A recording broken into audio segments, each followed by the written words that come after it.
I would say the way that these sort of systems are now being put together is to think of it in layers, where it goes from the sort of most physical to the most digital. So you'd start with like your sensors or the devices that are doing things within a place, which will then go to some sort of gateway, which will kind of collect all of the information that's being generated and then send it out to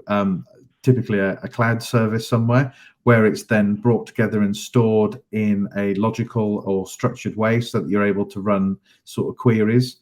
You then have some applications that then sit on top that turn that data into a meaningful answer that a person can use. And then finally, you might have a user interface that you put in the hands of the people that use a building, if that's like a mobile app to book some space, or to find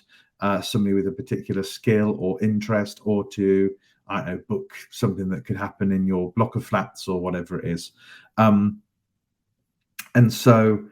what we're seeing, that where I think companies are struggling, is that they will buy an off-the-shelf product, which is typically software focused, and they end up with a lot of verticals that don't speak across, and therefore you don't get the level of intelligence that you expect, because you have, like you say, have bought one application to deal with heat and light, you bought another one to deal with visitors, another one that then looks at the car park, and you don't get this sort of holistic view. And we then also make the user experience really difficult, in that it will therefore like take 3 different applications in order just to work out what you're going to do like that day. So if you got to book your parking space, book your desk,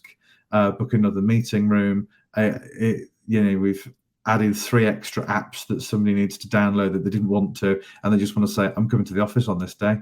And really, we should be better at building the workflows that can talk across those different systems. Like, they shouldn't care where the system comes from, or what it is in the back end that's doing it. We need to just give them something that like makes sense to what they do.